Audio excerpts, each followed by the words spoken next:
Dear reader, listener, if you're beginning this audio version of Taught on week 14, I would advise going back to listen to weeks 1 through 13 and the foreword and prologue. All videos are on the YouTube channel Taught at Taught 2022.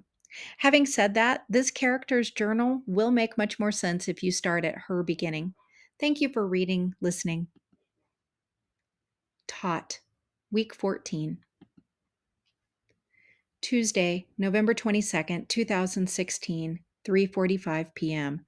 Yahoo! I am done with school for 5 days. I'm not sure how to fix this, but every year the 2 days before Thanksgiving break are absolutely worthless.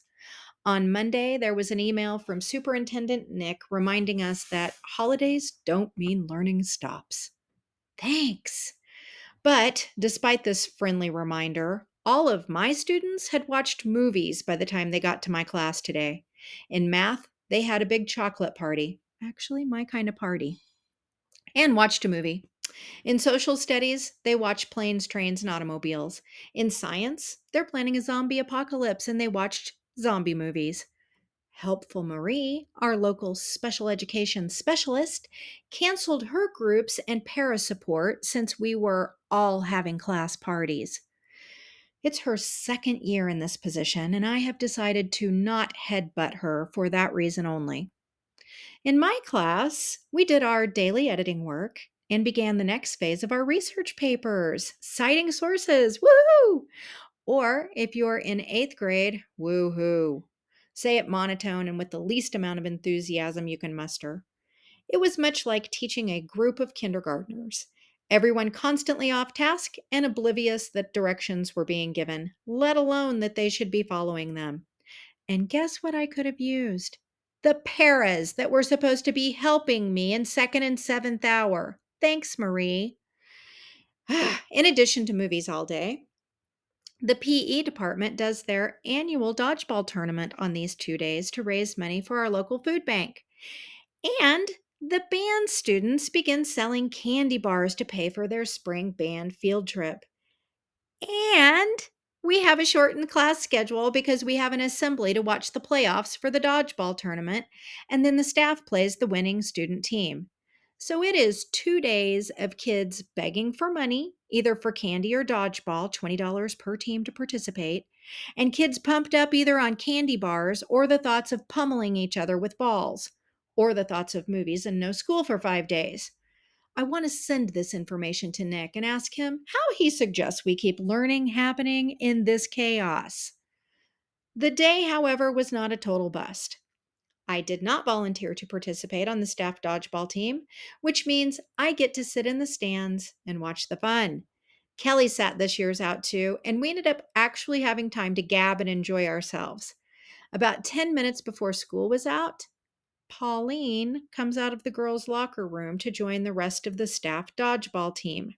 They were waiting to play the winning student team. Most staff members had changed into shorts or sweats and t shirts. Pauline was wearing volleyball shorts, dear God, knee pads, elbow pads, and had two black smudges under each eye. Her shirt was lime green and said killer in red block letters that looked as if they were dripping blood. I could only stare and point when I saw her. Kelly followed my finger and gasped in horror and delight. Looking back, I realized that it never occurred to me that Pauline would volunteer to do something like this. She's more 50s housewife than she is aging athlete. If she had told me this was her intent, I would have encouraged her not to do it. She is not well liked among the kids, and this is not the type of activity you should engage in if the kids don't like you. Surprisingly, she lasted 2 rounds, but in the third round, Phil managed to smack her left foot mid stride as she was running from him. Ultimately, she lost her balance and went sprawling, bloodying her own nose when she hit the floor.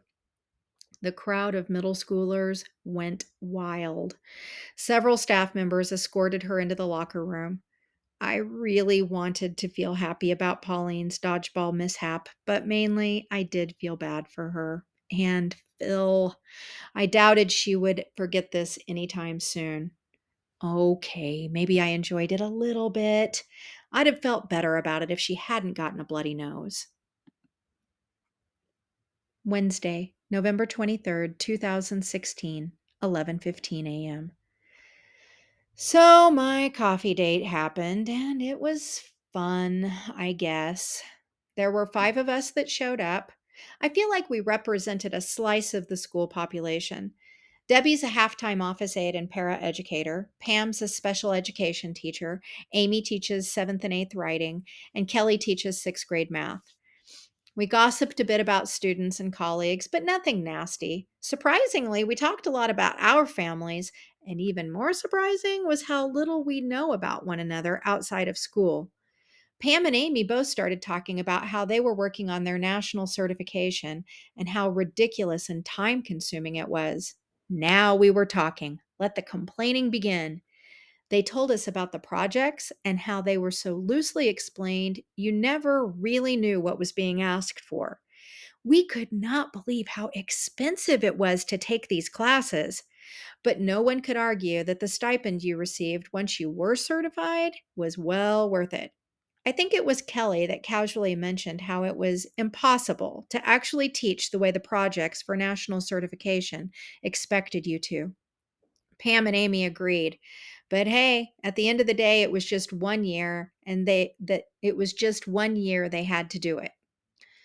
And this is where I jumped in. I railed about the unrealistic expectations and how if we did everything that was expected, we would never leave school. They all heartily agreed. Then I moved on to what was school really trying to do anyway, other than exhaust teachers, I mean, and what are policymakers thinking when they give us more to do? It's not worth the money. What job are you expected to put your own family and personal life on the back burner? And what does this sacrifice really get you? Not more pay. Actually, you never know what it gets you because you move on to the next kids, and who even knows if you were effective or not? And I'm tired of living in fear that I'm going to screw something or someone up. We teach because we love kids and believe we can provide them with the tools to tackle life, not to be the whipping children for every flaw in education and problem with American parenting. Can I get an amen on that? Except no, I could not. At some point, the agreeing had stopped during my rant, and now everyone was looking at me like I had lost my mind. Well, Kelly wasn't. She was nodding in agreement. Quiet Amy looked at me with her overly large brown eyes and asked if I was really afraid all the time. And the way she said it, I realized how crazy it must have sounded to them. I chuckled to downplay my rant and assured her that I meant that metaphorically, and of course I was not afraid all the time. Then Pam went on to list several jobs that have pressure and assured all of us that teaching did not own the patent on pressure and exhaustion. Yes, Debbie agreed, but not many of those jobs were as rewarding as what we did. We get to work with kids and families every day, and it's fun. Yes, Pam chimed in, and she believed that we had a certain skill set that made us good at what we did, that not just everyone had. Yes, we all agreed. Greatest job in the world. Some days it's tough, but who else gets to live out their passion every day? Except, I don't think this is my passion anymore, which means I am not living my passion out. And I feel ashamed that I shared my views, especially when I saw them looking at me like I was an alien. I know that Kelly gets it, but now I'm even doubting whether she really gets how far gone I am. I'm officially lost and alone. Friday, November 25th, 2016, 7 a.m. I would love to sleep in. Just saying. But no, I'm a slave to my internal clock. That makes me think I need to get up, even when it's not a school day.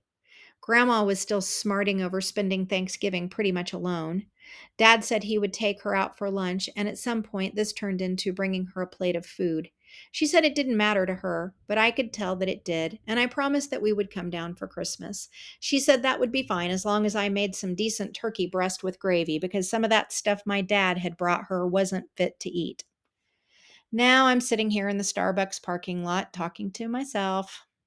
I don't want to go there for Christmas. I mean, I want to see her. I want to do something nice for her. I want to make her happy. But I do not want to spend my precious time away from school on giving to anyone other than Paulo and Mimi. I feel selfish just admitting it. I spent all day cooking yesterday, and Paulo and Mimi and I had the nicest dinner together. We talked and enjoyed our family being together in a way that wasn't rushed. We all stayed in our pajamas all day, and we put up our Christmas tree. It was so good. At the same time, it was almost too much peace for me. Once dinner was over and the dishes were done, I didn't quite know what to do with myself. My whole life is reacting and tackling problems mine, students, colleagues, extended family members. What do I do when there isn't a problem to solve or crisis to deal with? Apparently, I sleep or find little things to argue with people about. Paulo finally asked me if there was a problem. He asked this in a nice way, but also in a way that let me know I needed to knock it off. No, I told him there was no problem. I was just bored and grumpy. So we all went for a drive with a thermos of hot cocoa and looked at houses that already had Christmas lights up. He held my hand in the car and we all sang kid Christmas songs. I went to bed calm and happy. I wonder what it would take for me to feel that way every day. Do I need to relearn how to be content with my life?